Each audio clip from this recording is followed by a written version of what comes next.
স্বপ্নাকে এক প্রকার জোর করে তার মা নূরজাহান বেগম এক তান্ত্রিকের কাছে নিয়ে আসলো। তান্ত্রিককে দেখেই স্বপ্না ভয় পেল। ভয়ঙ্কর চেহারার মানুষটি দেখলেই গা শিউরে ওঠে। চোখে কাজল লাগায় খুব মোটা করে, কপালে তিলক, সাদা কাপড় সারা শরীরে জড়িয়ে রাখে। তান্ত্রিকের চোখ বন্ধ অবস্থায় হাতের ইশারায় স্বপ্নাকে আর তার মাকে পাশে বসতে বলল। ভয়ে ভয়ে তান্ত্রিকের সামনে বসলো। চোখ বন্ধ অবস্থায় স্বপ্নাকে বলল, তোর সমস্যাটা আমি জানি, কিন্তু আমি তোর মুখ থেকে শুনতে চাই তোর সাথে কি কি ঘটেছে। স্বপ্না মনে মনে বলল, যদি জেনেই থাকে তাহলে সমাধান করবে, আমাকে আবার নতুন করে বলতে হবে কেন? শম্ভুতান্ত্রিক ধমক দিয়ে বলল, কি হলো, বলছিস না কেন, শুরু কর। তান্ত্রিকের ধমক খেয়ে প্রচন্ড ভয় পেয়ে স্বপ্নার ভয়ে গলা শুকিয়ে যেন কাঠ। নূরজাহান বেগম কাঁধের উপর হাত রেখে বলল, ভয় পাস না, তোর সাথে যা যা হয়েছে খুলে বল। স্বপ্না কাঁপা কাঁপা কণ্ঠে তার সাথে ঘটে যাওয়া ঘটনাগুলো বলতে লাগলো। আসলে কিছুদিন যাবৎ আমার সাথে অদ্ভুত কিছু ঘটনা ঘটছে প্রতি রাতে। তান্ত্রিক স্বপ্নার মুখ থেকে কথা কেড়ে নিয়ে বলল, তোর পেটে কারো স্পর্শ অনুভব করিস, সারা শরীরের শিহরণ জেগে ওঠে। স্বপ্না তান্ত্রিকের কথা শুনে অবাক হয়ে তার দিকে তাকিয়ে বলল, হ্যাঁ সত্য। তারপর কি হলো বল। এক সপ্তাহ আগে রাতের খাবার খেয়ে আমি আমার বেডরুমে প্রবেশ করলাম। চোখে ঘুমের সাগর এসে ভর করায় চোখ খুলতে পারছি না। দরজার সিটকানি আটকে দিলাম। তারপর বিছানায় মাথা রাখতেই চোখে রাজ্যের ঘুম চলে আসলো। হঠাৎ অনুভব করলাম আমার গালে কারো হাতের ছোঁয়া। আমি গালের উপর হাত দিলাম, কিন্তু হাতটা যেন সরিয়ে নিল। আমি ৯-৬ না ভেবে একপাশে কাত হলাম। এবার ঘাড়ের উপর কেউ নিঃশ্বাস ফেলছে। চোখ খুলতে চাচ্ছি, কিন্তু পারছি না। হঠাৎ আমার কাঁধে হাত দিয়ে টান দিয়ে আমাকে চিৎ করে ফেললো। আমি কিছু বুঝে ওঠার আগেই আমার সারা শরীরে স্পর্শ করতে লাগলো। আমাকে আষ্টে পিষ্টে জড়িয়ে ধরলো। আপ্রাণ চেষ্টা করছি নিজেকে ছাড়িয়ে নিতে, কিন্তু পারছি না। হাত পা সবকিছু যেন আস্তে আস্তে অবশ হতে লাগলো। একটু নড়তেও পারছি না। মুহূর্তের মধ্যে জ্ঞান হারিয়ে ফেললাম। তারপর আর কিছু মনে নেই। সকাল 11টা বাজে। আম্মা দরজার বাহিরে চেঁচামেচি করছে, বারবার নাস্তা খেতে উঠতে বলছে, কিন্তু আমি এমন মরার ঘুম ঘুমিয়েছিলাম। আম্মা বারবার নাস্তা খেতে ডাকলেও আমার কান অবধি তার আওয়াজ পৌঁছায়নি। দরজার বাহির থেকে আম্মার চিৎকারে ঘুম ভাঙলো। বালিশের পাশে মোবাইলটা হাতে নিয়ে মোবাইলের স্ক্রিনে তাকাতেই দেখলাম বেলা 11টা বাজে। লাফ দিয়ে শোয়া থেকে উঠে বসলাম। প্রথমেই আশেপাশে নজর ঘোরালাম, কিন্তু না, কেউ ঢোকেনি তো আমার ঘরে। দরজাটাও ভেতর দিয়ে বন্ধ, শুধু আমার বিছানার চাদরটা খানিকটা কুচকানো। এই বাদে কোনো পরিবর্তন লক্ষ্য করলাম না। বেশ কিছুক্ষণ মাথাটা দুহাত দিয়ে চেপে বিছানায় বসে থাকলাম। রাতে যা হয়েছে তা কি স্বপ্ন ছিল? তবে আমি কি ঘুমের ঘরে ছিলাম? আম্মা রুমের বাহির থেকে দরজার সামনে দাঁড়িয়ে একটার পর একটা ডাক দিয়ে যাচ্ছে। মাথাটা প্রচন্ড ভার ভার লাগছে। গোসল করলে হয়তো ভালো লাগবে। বিছানা থেকে নামতেই বুঝতে পারলাম আমার সমস্ত শরীরে প্রচন্ড ব্যথা মনে হচ্ছে। কজন মিলে যেন আমাকে বেধড়ক মারধর করেছে। আস্তে আস্তে বিছানা থেকে উঠে রুম থেকে বের হয়ে গেলাম। রুমের বাহিরে আসতেই আম্মা বকাঝকা শুরু করলো। আমি আম্মার দিকে কেন জানি ফিরেও তাকালাম না। সোজা ওয়াশরুমের দিকে চলে গেলাম। আম্মা একটার পর একটা কথা বলেই যাচ্ছে, কিন্তু আমি যেন শুনেও শুনছি না। ওয়াশরুমের ভেতরে ঢুকে আয়নার সামনে দাঁড়াতেই আটকে উঠলাম। খেয়াল করলাম আমার গলার খানিকটা নিচে বুকের ঠিক উপরে একটা জায়গা লাল হয়ে আছে। এর মানে কি? ভয়ে হাত পা জমে গিয়েছে। বাস্তব এবং স্বপ্নের ভেতরে নিজেকে যেন আটকে ফেলেছি। কিছুতেই বের হতে পারছি না।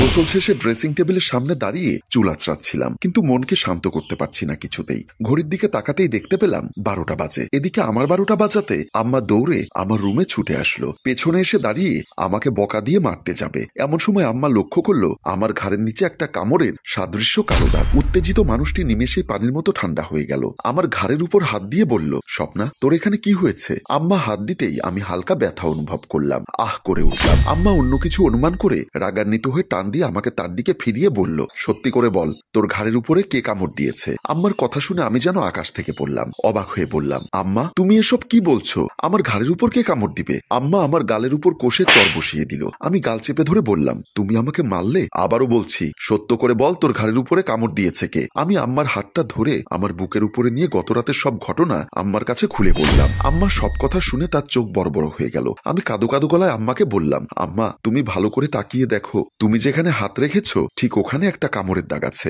আম্মা চমকে উঠে তার হাতটা সরিয়ে নিল। আমার দিকে কিছু সময় তাকিয়ে দৌড়ে তার রুমের দিকে চলে গেল। আমি কিছুটা অবাক হলাম আম্মার এভাবে দৌড়ে চলে যাওয়া দেখে। তারপর আম্মা আপনার কাছে নিয়ে আসলো। তান্ত্রিক বলল, এই ঘটনা তোর সাথে আজ নতুন হচ্ছে না। গত মাসে বাসা বদল করে এই বাসাটিতে তোরা নতুন এসেছিস। এই বাসাটিতে আগেও সমস্যা ছিল। নূরজাহান বেগম বলল, কি সমস্যা বাবা? তোর মেয়ে যে রুমটিতে থাকে সেই রুমটিতে একটি ছেলে আত্মহত্যা করেছিল। ওর আত্মা এখন ওই রুমের মধ্যেই ঘোরাফেরা করে। কথাটা শোনা মাত্র স্বপ্না ও তার মা দুজনেই চমকে উঠল। ওই আত্মাটা হয়তো তোর উপর আছর করেছে। নূরজাহান বেগম ভয়ে কাঁপা কাঁপা গলায় বলল, এখন কি করতে হবে বাবা?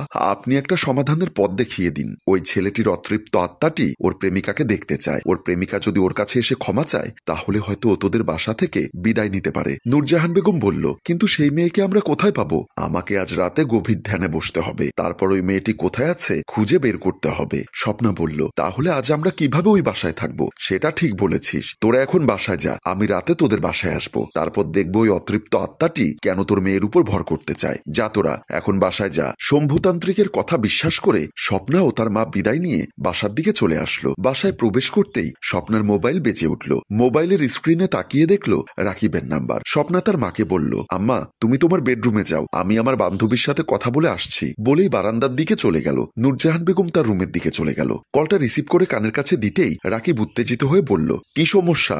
সকাল থেকে তোমাকে কল দিচ্ছি, আজ আমাদের দেখা করার কথা ছিল, তুমি ফোন রিসিভ করছো না কেন? স্বপ্না তার সাথে ঘটে যাওয়া সব ঘটনা রাকিবকে খুলে বলল। রাকিব স্বপ্নার কথা শুনে অবাক হয়ে বলল, তোমার সাথে রাতে যে ঘটনা ঘটেছে আমি তা বিশ্বাস করি, কিন্তু আমি কোনো তান্ত্রিক প্রান্তিক বিশ্বাস করি না, এগুলো সব ভণ্ড হয়। রাকিব, উনি আমাকে দেখে যা বলেছে সবই সত্য কথা বলেছে। একটা মানুষের চেহারা দেখে তার মনের ভেতর কি হচ্ছে তার 60% অনুমান করে অনেকেই বলতে পারে। আমি তোমার কথা বিশ্বাস করছি না, কিন্তু ওই তান্ত্রিক সবার মতো না, সে রাতে আমার বাসায় আসবে, আমার সাথে যে ভৌতিক ঘটনা ঘটেছে আমার বিশ্বাস সে সব সমাধান করতে পারবে। আমার বিশ্বাস তোমার ওই তান্ত্রিক ভণ্ড, কোনো সমস্যা হলে আমাকে ফোন দিও। বলেই রাকিব কলটা কেটে দিল। স্বপ্না বুঝতে পারলো রাকিব রাগ করেছে, কিন্তু স্বপ্না যে কি পরিস্থিতির মধ্যে আছে সেটা রাকিব বুঝলো না। ভাবতে ভাবতে স্বপ্না বাসার ভেতরে চলে গেল। রাতে তান্ত্রিক স্বপ্নার বাসার ভেতরে প্রবেশ করলো। কিছু সময় চোখ বুজে থেকে স্বপ্নার কাছে জানতে চাইল, তোর রুম কোনটা? নূরজাহান বেগম সরল মনে বলল, বাবা ওই রুমটা হচ্ছে আমার মেয়ের। স্বপ্নার মনে তখন একটু সন্দেহ হলো, এই তান্ত্রিক যদি এত কিছুই বোঝে তাহলে আমার বাসার ভেতরে প্রবেশ করে আমার রুম কোনটা সেটা চিনতে পারলো না কেন? তার মানে কি রাকিবের কথাই সত্য? তান্ত্রিক হঠাৎ চোখ খুলে বলল, তুই তোর রুমে যা, আর তুই তোর রুমে ঢুকে তোর দরজা বন্ধ করে দিবি। বাইরে যতই চিৎকার চেঁচামেচি হোক না কেন ভুলেও দরজা খুলবি না, কারণ ওই খারাপ আত্মা তোর রুমে প্রবেশ করতে পারে। নূরজাহান বেগম তান্ত্রিকের কথা শুনে বলল, আচ্ছা বাবা। বলেই তার রুমের দিকে চলে গেল। স্বপ্নাও তার রুমে চলে গেল। শম্ভুতান্ত্রিক আবারও চোখ বন্ধ করে ধ্যান করতে লাগলো। স্বপ্না রুমের ভেতর প্রবেশ করে রাকিবকে ফোন করে সবকিছু জানালো। রাকিব বলল, আমি এক্ষুনি আসছি তোমার বাসায়। আচ্ছা ঠিক আছে বলে কলটা কেটে দিল। এমন সময় স্বপ্না লক্ষ্য করলো তান্ত্রিক তার রুমের ভেতর ঢুকে দরজা বন্ধ করে দিয়েছে। স্বপ্না চমকে উঠে বলল, আপনি দরজা বন্ধ করছেন কেন? শম্ভুতান্ত্রিক বলল, আমি এখন তোর সাথে একই বিছানায় ঘুমোবো, তারপর ওই খারাপ আত্মাটা তোর উপর ভর করবে, তখন আমি ওকে ধরে ফেলবো। আপনি যদি এত কিছু জানেন তাহলে এখন ধরে ফেলুন, আমি তোর সাথে না ঘুমোলে ওকে ধরতে পারবো না। না না, আমার সাথে ঘুমোতে হবে না, তুই কি আমাকে বাধা দিচ্ছিস? বলেই আস্তে আস্তে তান্ত্রিক স্বপ্নার দিকে এগিয়ে আসছে। খবরদার, আপনি আর সামনে আগাবেন না। কে শোনে কার কথা? স্বপ্নার সামনে এসে স্বপ্নাকে ধাক্কা দিয়ে বিছানার উপর ফেলে দিল। স্বপ্না বিছানায় পড়ে চিৎকার দিয়ে তার মাকে ডাকতে লাগলো। এমন সময় লক্ষ্য করলো শম্ভুতান্ত্রিককে শূন্যে ভাসিয়ে কে যেন আছাড় মেরে বেডরুমের দরজার উপর ফেলে দিল।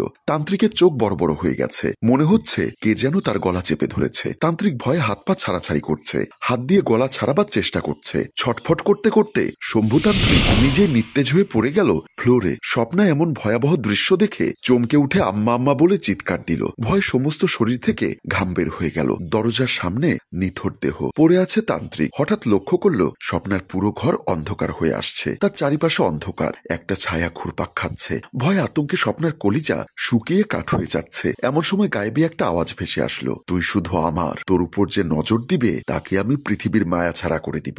এমন সময় রাকিব স্বপ্নার বেডরুমের দরজা ধাক্কা দিতে লাগলো, আর স্বপ্না স্বপ্না বলে ডাক দিতে লাগলো। স্বপ্না রাকিবের কণ্ঠ শুনে আরো ভয় পেয়ে গেল। মনে মনে বলল, এখন আমি যদি দরজা খুলে দেই তাহলে তো এই আত্মা রাকিবকে মেরে ফেলবে, যেমন শম্ভুতান্ত্রিককে মেরে ফেলেছে। প্রিয় ভিউয়ার্স, ঘটনা এখানেই শেষ নয়। শেষটা কি হতে পারে দেখতে চাইলে কমেন্ট করুন। এই কালো ছায়াটা কিসের? কে গায়েবী আওয়াজ দিচ্ছে? আপনাদের সব প্রশ্নের উত্তর নিয়ে আসছি দ্বিতীয় পর্বে। গল্পটি ভালো লাগলে লাইক, কমেন্ট ও শেয়ার করুন। গল্পটির রচনা ও পরিচালনায় ফেরদৌস অপু। ধন্যবাদ।